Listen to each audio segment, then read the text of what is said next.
Hey everybody, welcome to It's Good to Know You, the official podcast of the Horizon Middle School, where we take the time to get to know some of the people that make our school and our community so gosh darn special.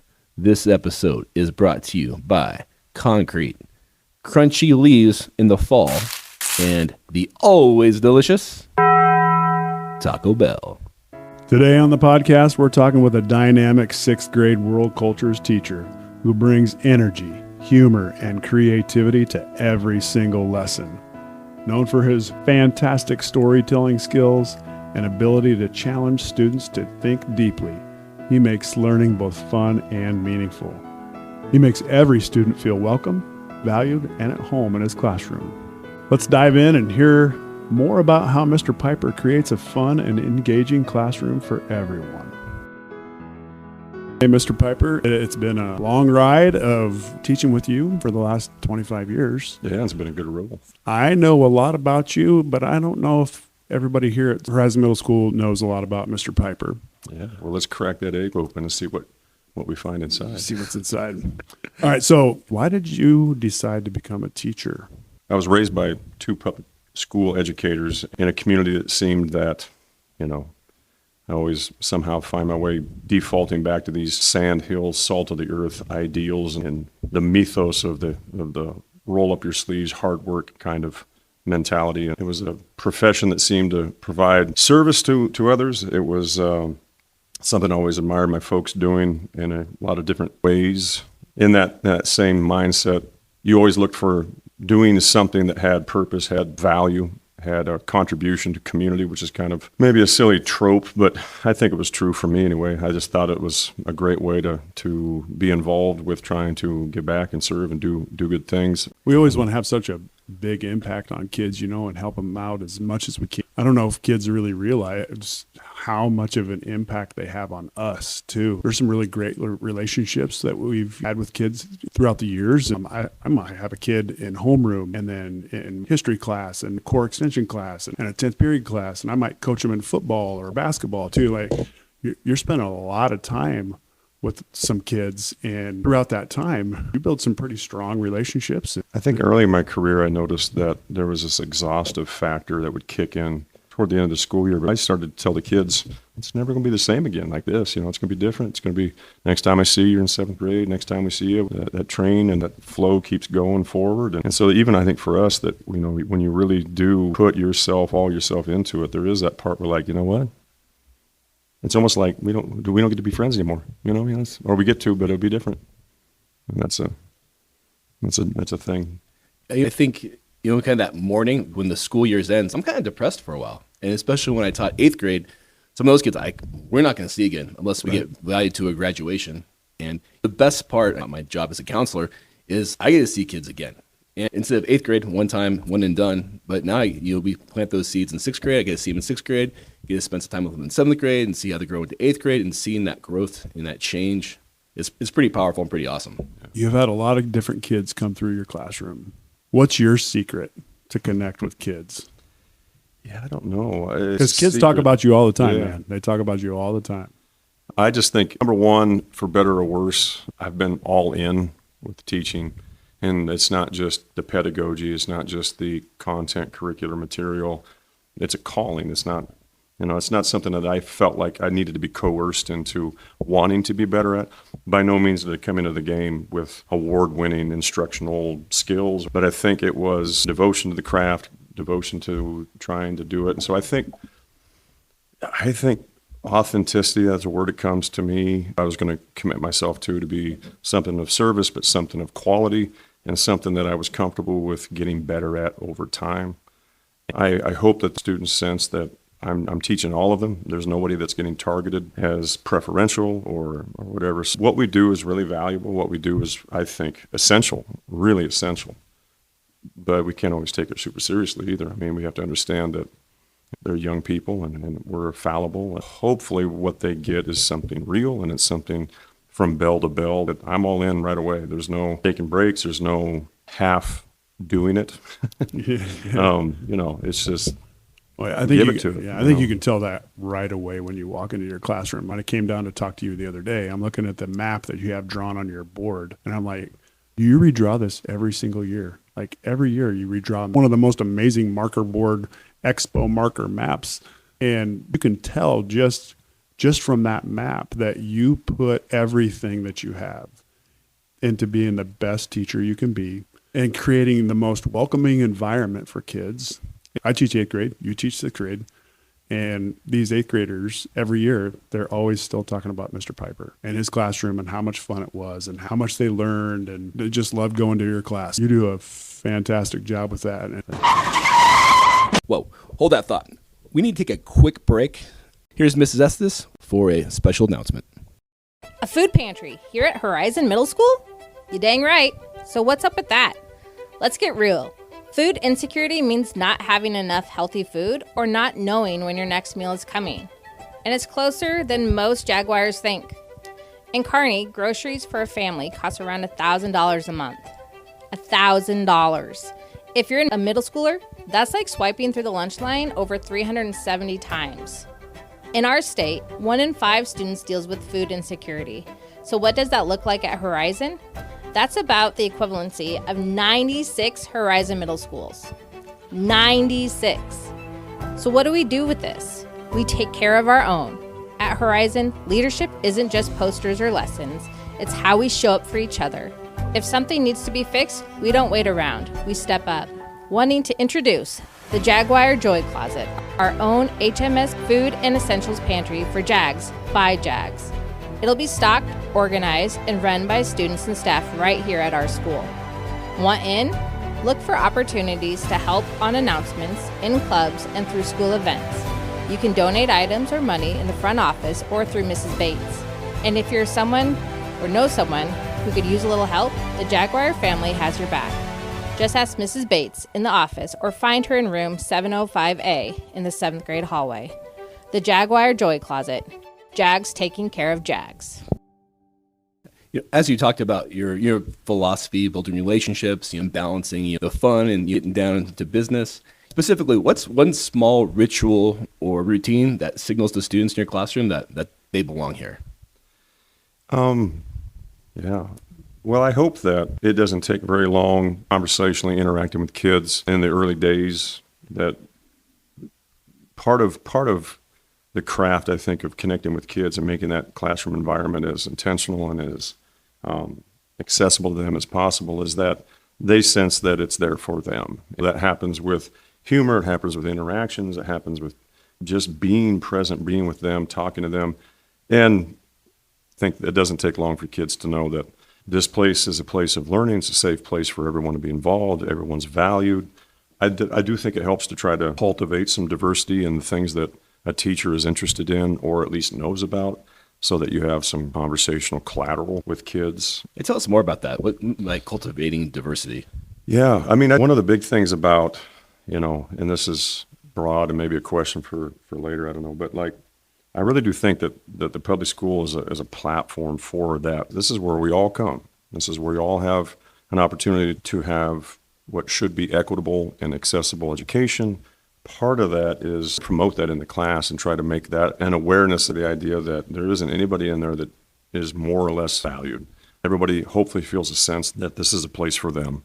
I'm as excited to see the kid that doesn't talk much as opposed to the one that wants to tell me a knock-knock joke every day. You can talk about the classroom environment, and you can look at the posters and the maps, you can look at the things on the wall, but I think it has to be everything. It has to be the music you play and why you play it and when you play it. I think it has to be the things that you have on there and the way you group kids and set them together. I think it's the way that you circulate around the room and sort of have that space and that spatial awareness of being in and amongst them. And, I have a tendency to poke fun at myself too. And so I think just kind of putting that together, it makes it an authentic, real place that doesn't overemphasize fun. It doesn't overemphasize where you got to know your vocabulary because this is the most important. And it puts some things in perspective, and I think the kids can kind of appreciate that, I hope. So intentional with everything you do in your classroom. I love walking in your classroom and seeing that in action, and the kids so locked in, so engaged in everything that you do and the things that you say. And I think a lot of what you're saying too is kind of homing around belonging and safety, having students feel like they belong in your classroom, feeling like they feel safe in your classroom. Thinking about your years of experience, what does safety mean to middle schoolers that adults sometimes forget? It's a really good question. And more importantly, maybe the question is trying to remind ourselves, what would I be getting if I were there? Or what would I be seeing? I think it's important for them to feel like if I'm quiet and reserved, I will still be seen. That if I am overt and outspoken, that won't be a factor that disengages me and makes the teacher impatient with me. I think that if you can make the content that might be, for some, less interesting and try to reverse that, try to make a connection, trying to relate it to something that would be more relatable now or to them, hopefully they know that, number one, the effort's being made, you're being valued, you're being invited, come to the table. This is a place where I can be valued and I can be appreciated and respected, even though I might not look or act a certain way. So hopefully it's a good place and space for them to be. Yeah, if the kids feel safe, they feel like they can be themselves. I always tell the kids at the beginning of the school year, first couple days, you have your talks and your speeches. The two things that I tell the kids the most in my room too is, number one, I want you to feel safe. Anytime you walk through my classroom door, I want you to feel safe immediately. The second thing is turn around and look at your classmates. There's 30 of us in this room right now.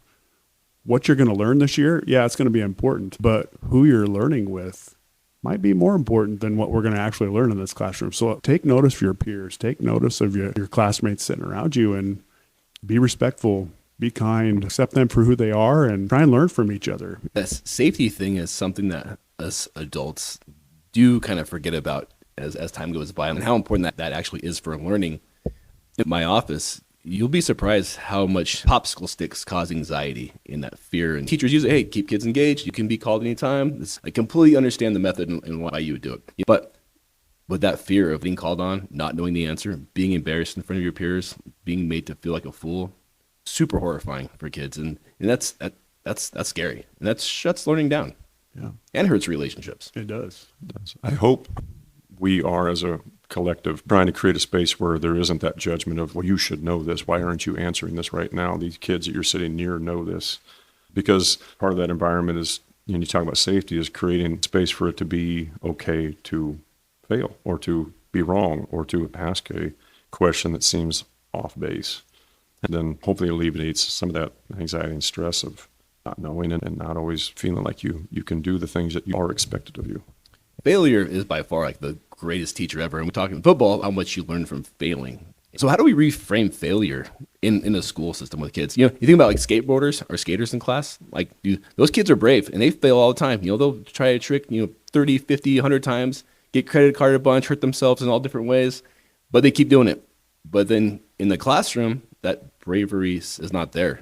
It's a different level of fear of failure in front of your peers. So how do we cultivate that more? Probably with younger kids, anybody really, rewarding it somehow and not having it categorically be in a place where the kids are already in a system where you lose points for getting it wrong. You don't get the A because you got it wrong. Hopefully some of that realigning those paradigms of, redo it, you can fix it. If those grades and percentages matter to you, we'll work with you to try to help you relearn it and do it again. It's all good.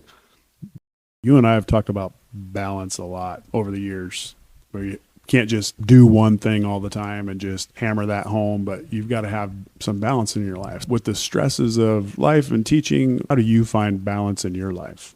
I think for me, I want every class period of every day to be your best show. But I recognize right away, in order for you to do that, there has to be a well from which you draw.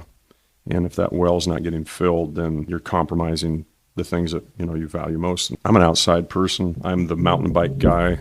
I'm the trail guy, the mountain guy. Being in movement, being in action, being outside, that helps. But also, I think it doesn't matter what that is for teachers and for people. It starts with that space you provide yourself, and that is, in order for me to be the parent or be the teacher or be whatever, I gotta be Nate. It's basketball, it's mountain biking, it's hiking, it's outside, it's podcasts, it's doing things that feed that contemplative engine in my brain that helps stay grounded. I need to apologize. I forgot to text you and tell you it was deer season last weekend. Did you wear your hunter orange while you rode your bike? Exactly right. So the funny thing Because I is, know you've heard some shots out there while you were more than one. riding the trails. That's right. The irony is that I just got an hour ride this morning, and before I got on the trail, I actually scissored and cut off my orange that I attached to the back of my backpack. Hey, just a little side note. What's the craziest or worst bike wreck you've ever had? Yeah, that's fun.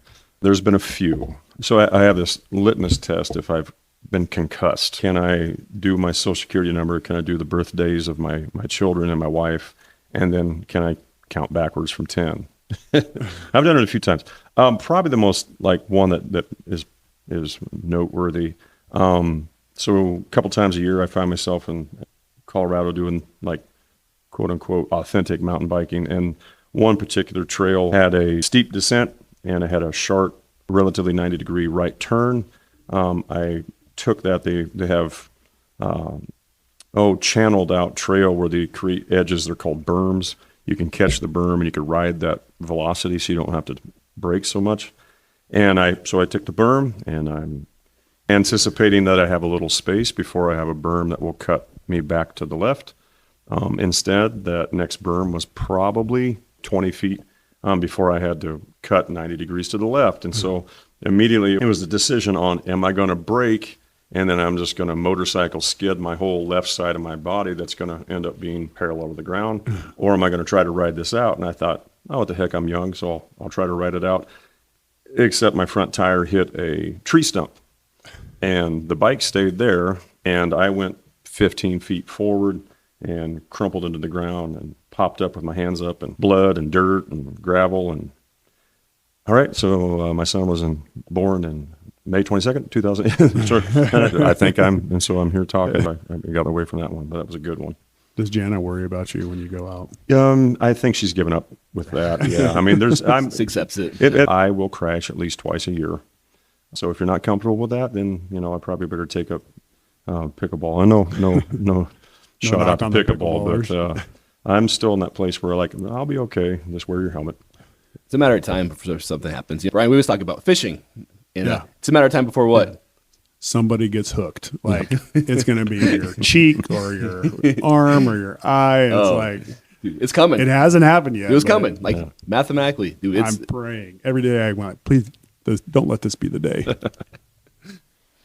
You've had some hard falls on the bike. What would you say is the hardest lesson you've learned about caring deeply for kids throughout your career?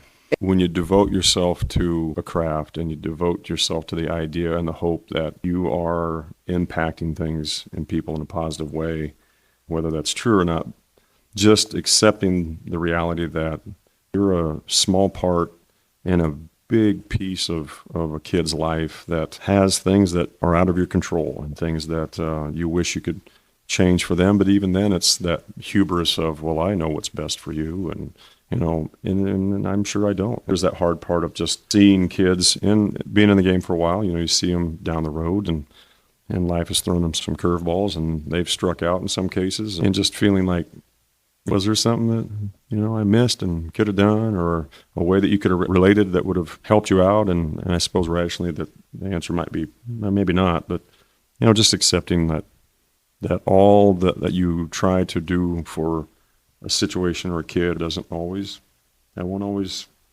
all the seeds will end up being watered down the road and become trees and that you were hoping them to be, I guess. Right.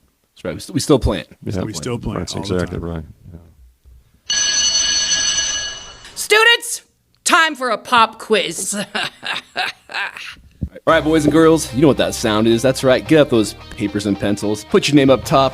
Mr. Piper, you ready for the quiz time? I am. All right, pop quiz. Here we go. Are you more like Bill S. Preston Esquire or Ted Theodore Logan? I'm going to go with Ted for sure. Okay, bonus question to that part. If you could go back in time in the phone booth and kidnap any person from history, who you bringing back? That's a really good question. I would say I would snag old Gaius Julius. I think that there's enough stuff that I have taught about him personally and just the things that keep coming up about him that make him a complicated person to figure out whether he was awesome, great, egocentric. I don't know. And I'm an anthropologist by trade. I was a few classes from going the route of anthropology and non-education. I think sitting down with that guy and having a root beer with him for a couple hours, I'd just like to get a feel for who he might have really been as a person. All right, rank these threats in order of danger. Spartans, Mongols, middle schoolers the day before a break. Definitely the Mongols, burying people in the ground and messing with their heads. But that might be fractional above the day before a break. And the only reason the day before a break is that dangerous is because number 3, the middle schoolers for sure. I think the Spartans they're overrated. I think they're not quite as disastrous as we might think. If you have to eat one school lunch forever, what is it? Crispito. It tastes Great as good as it choice. sounds to say. Oh man, I love Crispitos. I love Crispitos too. You know, growing up at Kearney Catholic, like Crispito Day was the best day because the girls did not like Crispitos, so they would always give their Crispitos to the boys. So we had like extra Crispitos. For sure. And I feel embarrassed to say that there are a few meals, and that's one of them, where you have that awkward moment in line where you make eye contact with your food people, and you're like, what do I need to say or do right now to make 3 Crispitos happen? When you get your one, you thank you very much. You want to know a pro tip? That's right. If you ask them, what do you suggest? Hey, what sounds good to you? What do you suggest today? All right. I'll start doing that and cultivate some extra Crispitos down the road. Which Lord of the Rings character would make the best middle school principal? Aragorn, son of Arathorn, heir to the throne of Gondor. By far. And I think, as a follow-up, if I don't mind, this guy has been like... I mean, he's a fictional literary character, and he's influenced my life. I'm not joking. And that is the one thing that seemed always clear to me that seemed valuable was that he was the guy that did not want the responsibility, the authority, the clout that comes with power, or the status of being king, whatever it was. But he was committed to the people around him and committed to good acts that he was like willing to put aside what he wanted and put aside what was good for him for the good of others. Love that. Good answer. If you could live anywhere in the world, where would it be? K-Town, Kearney, Nebraska. Whoop, whoop. That's right. Nice. You're entering a medieval battle, but you're going to bring classroom supplies. What's your weapon of choice? That's a good question. I'm going to say, strangely enough, I'm going to take the fire extinguisher that we were given To protect 10 years yeah. ago as both safety device and fire inhibitor, as well as room protector. I think I could do some damage with that thing.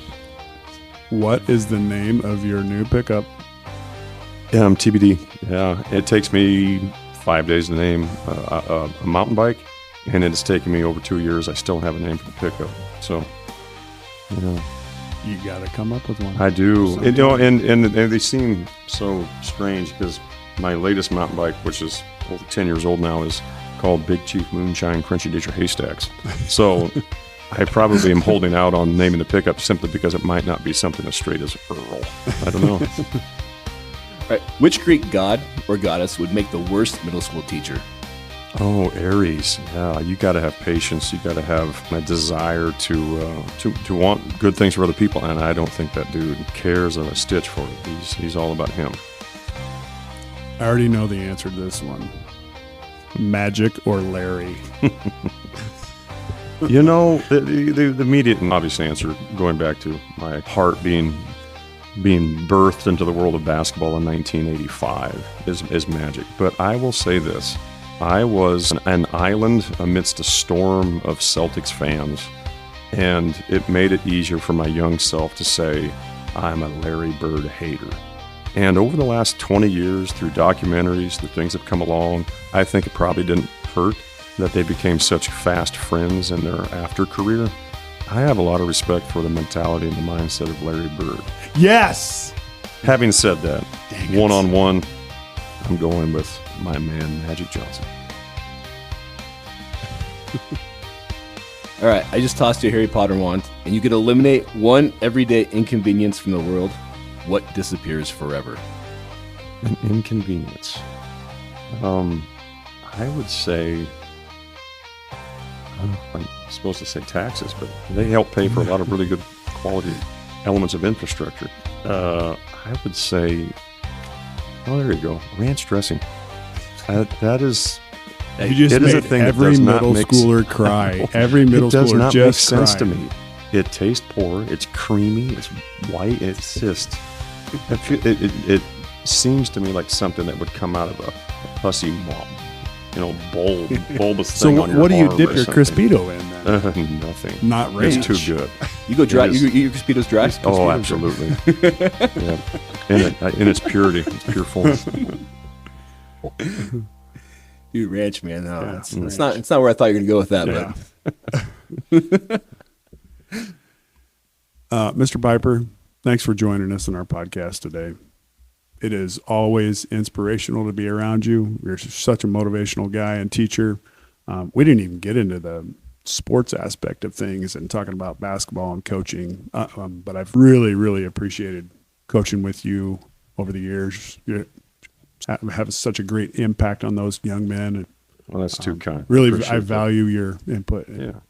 By far, your passion for teaching and for kids is second to none. And like just the storytelling aspect, anytime I can go in your class, I just hear you tell stories. Like, I stop and linger as much as I can. You're so entertaining and so fun and so wise in all of your ways. So That's too kind. to end this podcast, if your students could describe your classroom years from now in one sentence, what would they say? One sentence legacy about Mr. Piper. A place they wanted to be and a place that was hard to leave. Thanks, guys.